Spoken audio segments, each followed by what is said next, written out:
Welcome back to the Artie Lange Show. Of course, I'm not him. I'm Jim Norton. You could be, no? I could be. Chris Mannix. And our guest tonight, Jay Ellis, our first guest. Hi, Jay. How you doing, man? From The Game on BET. That's right. Which I have not seen. You have done yourself a disservice. No. I'm not saying that to be a jerk, but I don't want to be dishonest and like pretend I know the show, and I don't, because I want to ask you what it's about. All right, fair enough. I haven't seen it either. I don't think the 33-year-old white guy from Boston's the demographic that Why not? I don't Do you know. follow sports? I do follow sports. Do you follow football? I read the synopsis of it, and actually when I was reading, I'm like, okay, I could probably go see that. It's the inside of what it's like for It's three more like guys. I just don't tune into BET on a regular basis. It's, Fair enough. You're not the target demo for BET. I get it. Yeah, I understand it. You know why I don't watch BET? Because I why? know Kevin Hart for his whole career, and I can't watch my friend doing that much better than me. It's too uncomfortable. And what do you watch? You know, O Network, Oprah. I watch DVDs because I kind of know the beginning, middle, and end. I don't watch anything on live television. Gotcha. So I saw you were an intern for the Portland Trailblazers back in the day. Yeah, it was. That was my first internship in college. That was the Jailblazer team, right? Yeah, it was. That team was a lot of trouble. Yeah. That team was a lot of trouble. Those guys, we had three pretty big, incidents that year that got us the nickname the Jailblazers. Did that team earn, I mean, besides the obvious arrest stuff, did that team earn that reputation? Absolutely. That's what I thought. Yeah. Absolutely. Hopefully none of those guys live in Los Angeles and will ever find me. But Rashid can find anyone anywhere. Right. Well, it was all public stuff anyway, though, right? Yeah, it was all public stuff, actually. Oh, God, it absolutely was, yeah. They couldn't stay out of trouble. Didn't matter what they did. What was the worst one? Or the biggest immediate impact on the team? The biggest, well, I mean, two of the guys got caught. They got pulled over driving from Seattle back to Portland after a game smoking weed. And they were suspended for, I don't know, like a week or two or something like that. So, I mean, that definitely had the biggest impact right out the gate. People are surprised sometimes how, people would be surprised to think how prevalent marijuana is in the NBA. Right. Like, I'm not saying everybody's doing it before games every single time, but it's pretty routine. Guys do it on a regular basis. Don't think they don't. I'm not saying, but yes, they do it before games. I've heard several stories about that, including one that was in the New York Times with Jay Williams talking about his rookie year, somebody doing it. But, it's common. Yeah, it's common in the NBA. sure. How do you perform? Like, I used to smoke when I was a teenager, and the idea of doing anything athletic when I was high, it didn't occur to me that I could ever do anything athletic stoned. Why would a guy do that? I don't know. I couldn't do it either. I'd want to sit on a couch and do nothing to eat chips. Yeah. We just had bad pot. I guess players get better pot than we did. They get the good stuff? Yeah, I would hope so. And I heard that the Lakers had a thing under the arena where girls would come and take care of them, like during halftime. Was this 80s Lakers, the Magic Showtime Lakers? Yes. I believe any story that's told about the Showtime Lakers, I believe. It's all true. It doesn't matter if there's like orgies going on at halftime. If that's reported, I'm believing it, because that must have been that was the Wild West out there with those guys. It was. Anything went. Well, they weren't the best looking guys. I mean, Magic was very handsome. Kareem was, arguably the greatest player of all time, but he's really a weird looking guy with those dumb goggles. And Michael Cooper in his high socks. No one was going to have sex with him. And James Worthy paid for it, like I do. I love that. I mean, that's why I love that team. Kurt Rambis was awful looking. So why did you? I was going to say work for the Trailblazers. Why did you? What was it? Intern. I interned. Yeah. I interned in the marketing department. So, most of my responsibility was like the on-court stuff where you do the all the prizes and people come out and shoot for, $100 or whatever it is. And then after that, my internship ended and I finished school and went on about the rest of my life. Yep. Did you have any intention on staying in in basketball at all in any way, shape, or form? I thought I would. I mean, for a long time I thought I would play, but then there's that day where you wake up and realize that you're nowhere near good enough to make it to the NBA. Right. My day came at 12. Yeah. And so after that, I ended up modeling. I traveled around the world for I did that too. Doing that. Yeah. So we got similar career paths. Sit right there. What a nice option. Can I be on your show? Can I be on your show? We could add a guy. We could make it work. How did you get into modeling? Like what was your first indication? You obviously photograph well, but how did you? How did you know? Okay, I can make money on this. I didn't know. It was very foolish and very, stupid of me in some ways. It was very much dumb luck. I met a girl. I was doing extra work on a commercial and met a girl, and she started telling me this amazing story about how she was in Korea and she just got back and she made $30,000 in 3 months and everything was paid for. And I was like, that sounds like the best thing on the planet. How do I do it? So she told me about her agency, and I went in there and met them, and they took some pictures, and the next day I booked my first job. when you're doing a photo shoot, like I shame spiral, as they say, when I do a photo shoot, like for anything, where I just can't make, I make one face. It's like, just take the picture. I'm humiliated. I can't make faces because I feel like they're going to see that I'm trying. Right. What was the last photo shoot you did? I had to for my last special. I mean, I know that's a very fair question. As to why would there be one? I'm just wondering. Is it like a weekly thing? You're like, hey, well, I got the spread in Vogue. Yeah, coming out. no, that was a very legit question. I understand why a man like me saying that would get that response. But no, I did a stand-up special, so they had to shoot the cover of it, and it was so embarrassing. I felt like everybody's looking at me, and they are. So what was the face? What was the face? Just turn my head a little bit. It's almost like when Michael Myers on Halloween would kill somebody, he would just turn his head to the... That's what I did. I just turned my head, and I was like, just snap the photo, because this is all you're getting. Okay. But how do you do that without being embarrassed or uncomfortable?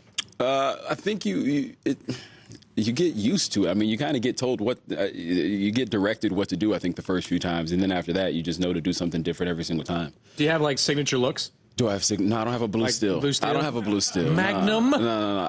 Although my cousin's sitting there back there in the green room, I'm sure he would say something completely different. He'd be like, "Man, you blue steel every day. What's Shut a blue up." steel? What's that? You ever see Zoolander? You ever seen Zoolander? I did not, no. Well, was a blue great steel would movie. be like the thing that you do when you turn your head to the face. When you turn your head to the side, that would be like your blue steel. That's your go-to. That's your go-to. Okay, no, Yeah. because Godfrey's a comedian, and he was in that, so I can't watch that because my friend's in that. See, it's another thing that my successful friends, I won't watch anything. So now, do you have to audition a model, or they just kind of call you now because they see your photos? I haven't modeled in a long time. I haven't done it in years now.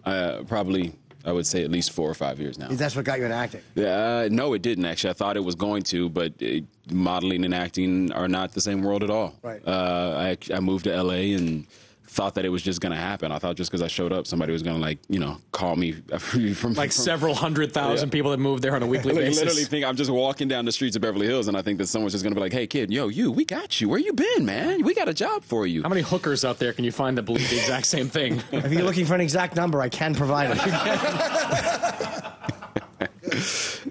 And so, to my disappointment, that wasn't the way it worked, and I had to learn the business and figure out how to actually get in it and study the craft and become an actor. So what was it that got you into it?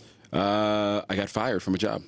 What job? I was the West Coast regional manager for a retail company, and Sounds a lot like modeling. Well, I mean, I had to do some business. Mm-hmm. I did look good doing it, but I had to do some business. But no, my boss called and she said, "Listen, I just got fired, which means they're probably going to come for you in the next week or so." And they came for me the next day.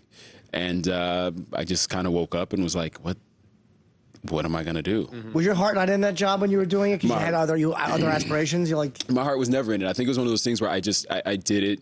I was good at it. I was somewhat successful at it. But, I always kind of looked at actors and was always a little jaded. I kind of wanted that life. I kind of, that's what I moved to L.A. for. But I was just a little too much of a coward to pursue it. What kind of product were you selling? Clothes. Oh, okay. Yeah. I've worked in retail. It's a rough way to make a living. It's a tough one, man. I drove a forklift. I remember I drove a forklift, and it was a copper company. So I had a giant boom on the front of the forklift, and it was just me and my boss in this little warehouse office. And this hooker came, and she wound up stealing my boss's wallet. He was an old fat married guy. And I came back on Monday. I'm like, "How was it, Joe?" He's like, "Jim, she took my wallet." I'm like, "Well, you shouldn't have kept it in your pants when you pulled them down, idiot." Not exactly the same story you have of modeling. How many stories of yours include a hooker? The question is, would you like to hear one of the two that doesn't? I mean, but that's just my retail, that's just my workforce life. I quit when I was, 21. How old were you when you stopped actually working? 28. Okay. Wow, Yeah. you look younger than you are then. Well, So you wound up going out for an audition, and were you good at first, or were you terrible? No, I was absolutely horrible, man. I mean, I would audition and literally stare right into the camera, as I was reading with the casting director. I had no idea what I was doing. I thought just because I memorized my lines that was it, and then I'd walk out feeling so good about myself. Killed Killed it, smashed it. Meanwhile, somebody's chuckling behind me, oh my God, this kid has no clue what he's doing. Mm-hmm. And so then I got in class and kind of learned how it really went, and did that for a few years, and then started getting out and auditioning a little bit more. You were and looking right into the camera? In the camera. I mean, I was making love to the camera. Love. How do you like them apples? Oh, and the casting director, no one corrected you. Never. They probably figured if you didn't know that, what was the point? what am I going to do? Right. Hire this guy and look Right. really awful? Right. So how long were you doing gigs before you got on the game? About 2 years. 2 years. I worked on a couple different shows. I worked on like Grey's Anatomy and. Who were you on that? I've heard it was a great show. I played it was one of my first jobs actually. I played a DJ at a wedding. Yeah, it was like. My voice wasn't that deep, but it was something like that. Hey guys, this is time for the father-daughter dance. I think that was my first line, actually. Time for the father-daughter dance. Literally was my first line. You say it in such a creepy yeah, way. Exactly. Oh, that's creepy? Time for the father-daughter dance. Yeah. Yes. I thought that was my DJ voice. I guess I shouldn't. I think it just depends on the tone and the spacing between the words.